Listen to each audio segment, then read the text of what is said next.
Les femmes, voici un jeune qui a épousé une mère célibataire seulement pour pouvoir vendre ses enfants dans sa secte. Histoire vraie, voilà ce qui s'est passé. L'affaire se passe au Cameroun. Voici une jeune femme, une jeune mère célibataire. Vous voyez le genre de femmes dont dans leur jeunesse, elles ont l'habitude d'entretenir des relations par-ci par-là, mais elles se retrouvent toujours à la fin avec plusieurs enfants de pères différents. Cette femme en question se retrouve dans le même cas là, sauf que dans son cas, elle a 8 enfants de pères différents. Bon, à ce moment donc là, elle vivait à la capitale. Et avec 8 enfants à sa charge, elle ne s'en sortait pas. Elle a donc décidé de descendre en province. Et même jusqu'à là, elle ne s'en sortait toujours pas. Mais un jour, voilà un monsieur qui s'est approché d'elle. Il a commencé à la draguer. Il lui explique qu'il cherche une femme avec qui il va rester, ceci, cela. Et il a demandé si elle a des enfants parce que il veut entretenir une relation avec une femme qui a des enfants. La femme est restée comme ça, elle a dit que, mais avec des enfants comment? Parce que généralement, quand un homme vient draguer une femme, il veut plutôt qu'elle n'ait pas d'enfants. Elle a trouvé l'affaire un peu bizarre, elle a d'abord voulu refuser. Le monsieur a dit que non, ne t'inquiète pas, ça c'est parce que je suis stérile, je ne peux pas avoir d'enfant. Donc je préfère une femme qui a déjà l'enfant.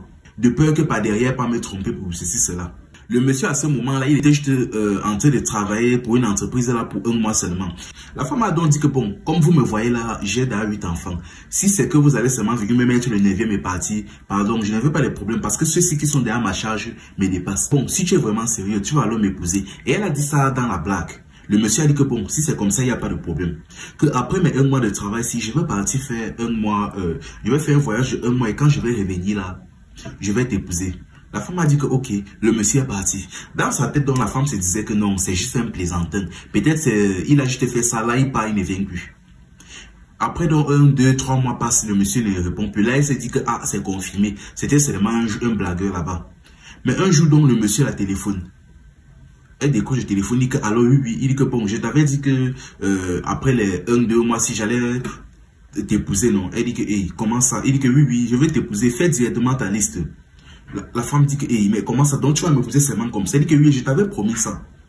Bon, la femme aussi a accepté pensant que ça allait résoudre tous ses problèmes. Ils ont fait une liste et le monsieur a envoyé 7 millions à la femme pour qu'elle fasse tous les préparatifs. Chose dit, chose faite. Plus tard, ils se sont retrouvés au village de la femme. Ils ont fait un mariage coutumier et ils ont fini par être légalement mariés. Le monsieur a donc amené la femme ainsi que les 8 enfants chez lui. Dès qu'ils sont arrivés chez lui, la première nuit, ils ont dormi dans cette maison. Déjà tout le monde, c'est-à-dire la mère et ses 8 enfants, ont tous rêvé que la maison, en fait, se situait dans le ventre d'un python. En fait, que la maison où ils étaient, c'était le ventre d'un serpent. Mais tout le monde a simplifié ça. Ils se sont dit que bon, c'est un rêve comme un autre. Quelques jours plus tard, donc, un des enfants était en train de jouer à la cour comme ça et tout à coup il a commencé à crier le serpent, le serpent, le serpent. Et la mère a couru donc sortie de la maison pour voir ce qui s'est passé. Elle a retrouvé l'enfant allongé, déjà décédé. Là elle a commencé à pleurer, je vous passe les détails. Et il y a eu le deuil, on a donc fait le deuil de l'enfant. Tout s'est terminé. Là déjà c'était le premier enfant qui était décédé. Il ne manquait plus que ces 7 enfants derrière. Quelques temps plus tard, peut-être 1, 2 mois plus tard comme ça, l'autre fille est sortie en pleine nuit comme ça pour boire de l'eau. Elle est sortie pour boire de l'eau, elle a ouvert le robinet et là elle a commencé à crier le serpent, le serpent. Au même moment quand on est venu, on a retrouvé l'enfant toujours couché au sol, déjà décédé. La femme a failli devenir hystérique, déjà le 2e enfant. Voilà le second deuil qu'on peut faire. Mais un temps elle était assise dehors comme ça en train de réfléchir. Ça la dépassait déjà. Sa voisine s'est un peu approchée d'elle. Elle expliquait que Mako, toi-même de tous les hommes que tu pouvais marier, c'est l'homme là que tu es parti épouser. Elle a seulement dit que, voisine, laisse seulement comme ça, que bon, il m'a aussi accepté comme ça avec mes enfants et tout et tout. Donc, je ne peux pas les quitter. Après le bien qu'il a fait pour moi, je ne peux pas les quitter. La voisine a bien insisté, elle, que tu penses vraiment qu'un homme jeune, riche et beau comme ça, là, il va venir te prendre avec 8 enfants comme ça, là, pour rien. Donc, la voisine, là, a un peu essayé de l'éclairer pour qu'elle comprenne. Elle n'a pas directement dit ce qui se passait réellement dans la maison. Mais la jeune femme en question a dit que non, laisse seulement, c'est les choses qui arrivent. Et que toi-même, regarde une belle maison comme ça, tes enfants décèdent tués par le serpent. Il peut avoir le serpent, quand tu vois même seulement le quartier, il peut avoir le serpent dans ce quartier. Et je précise bien, c'était un quartier des riches. La femme seulement était dépassée, elle a dit pardon. Laisse seulement comme ça, voisine, c'est mon mari, je ne peux pas le laisser. Bon.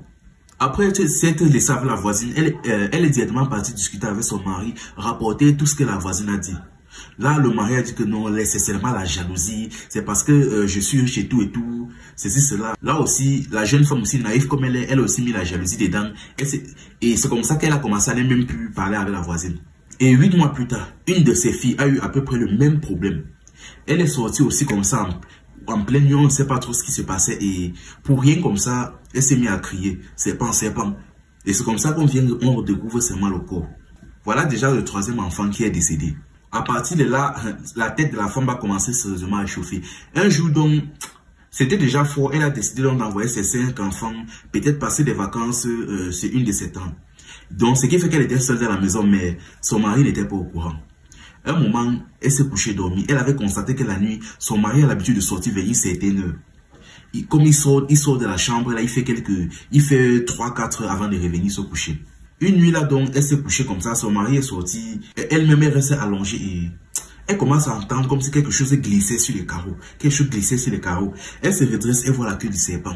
Là, elle commence à crier le serpent, elle sort, elle court, elle fuit, elle cherche son mari dans toute la maison, elle ne le voit pas. Et c'est seulement après 1 heure de temps que le monsieur arrive dans le salon, il lui demande qu'est-ce qui se passe. Chose qu'elle a encore trouvé bizarre, mais même jusque-là, rien ne l'a toujours alerté. Elle a expliqué la situation à son mari, là, que mais comment ça? Une grande maison, un beau quartier comme ça, on va voir le serpent en route comment? Il a insisté, dit qu'elle laisse sa charge halluciner. Tellement il a insisté pour essayer de convaincre sa femme qu'elle a juste halluciné. Là, elle a commencé à capter que quelque chose n'était pas net chez lui. Le lendemain matin, donc, elle est partie voir sa voisine. Sa voisine a dit que, ah, c'est toi-même qui viens vers moi maintenant, non? Elle dit que maintenant, voisine, tu es prêt maintenant à m'écouter? Elle dit que oui, voisine, je vais t'écouter. Elle explique que tu dois comprendre qu'avant toi, l'homme-ci était marié toujours avec une autre femme qui a eu le même problème comme ça. Toujours une femme avec l'enfant. Toujours une femme avec plusieurs enfants, comme dans ton même cas. Du jour au lendemain, les enfants commençaient à décéder un à un, jusqu'à ce que même la femme elle-même elle est morte. Et aujourd'hui, maintenant, c'est ton tour. La femme a dit que, hey. Donc c'est comme ça, il dit que oui. Elle a voulu prendre ses bagages, vu que ses enfants n'étaient pas à la maison. Elle a voulu prendre ses bagages, elle a dit que non, attends, voisine. Voici ce que tu vas faire. Je suis sûr que tu as constaté que la nuit, il a l'habitude de se lever à certaines heures. Toujours pour partir, il sort, il fait plusieurs heures, il entre. Parce que c'est ce que m'avait rapporté sa dernière femme. Voici ce que tu vas faire. La nuit, comme il sort là, tu attends d'abord qu'il parte, il entre d'abord dans la pièce, il se ferme. Et dès qu'il fait ça, tu pars, tu ouvres, tu dois le prendre sur le fait. Tu dois le prendre sur le fait. La femme a dit que ok. La même soirée dont les enfants de la femme sont rentrés et elle a dit à ses enfants de se réveiller à une certaine heure. Bon, la nuit donc, comme à son habitude, le mari s'est levé à l'heure là, il est sorti de la chambre et il est parti dans la douche. Dès qu'il est parti là, elle s'est rapidement levée, elle est partie appeler tous ses enfants, réveiller tous ses enfants. Et ils sont tous dirigés vers la douche. Et déjà même, avant même d'ouvrir, ils ont commencé à entendre des bruits bizarres comme quelqu'un qui s'étouffait. Et quand ils ont ouvert la porte, ils ont vu son mari en train de se transformer. C'est-à-dire, tout le corps, c'était le serpent, mais sa tête, c'était sa tête humaine. Tout son corps, c'était le serpent, mais sa tête, c'était la tête humaine. Là, la femme a commencé à crier. Son mari a sauté, il a tourné sa tête. Il a vu la femme, il a commencé à dire que tu m'as tué. Tu m'as tué. Tu m'as tué. Elle a crié, tout le voisinage est sorti. Entré dans la maison, ils ont vu, ils ont commencé à crier. Son mari était couché là, tout le corps, le serpent, la tête humaine. Il continue seulement, tu m'as tué. Tu m'as tué. Tu m'as tué. Finalement, le monsieur, à force de répéter ça, il a fini par décéder là sur place. Et son corps n'est pas revenu à la normale. La femme là a rapidement pris ses bagages et elle a quitté la maison. Franchement, les Wakap qui partent jouer la vie et ramassent 3, 4, 5 enfants de pères différents là. Un homme vient te prendre comme ça, avec tous tes enfants. Il exige même que tu aies des enfants. Les femmes, il y a une chose même que je ne comprends pas. On vient même d'avoir même vous draguer quand vous êtes encore simple. Vous dites qu'on n'est pas votre goût.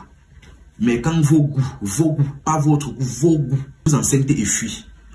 Maintenant, votre discours, c'est celui qui doit m'aimer, doit aimer mes enfants. Franchement, voilà maintenant la situation. Elle est à un niveau où un homme vient exiger même qu'elle ait l'enfant avant de l'épouser. Tellement elle est désespérée, elle accepte aussi. Voilà ça là-bas. Enfin bref, c'était un feu amusement. Ici, on s'informe et on s'amuse.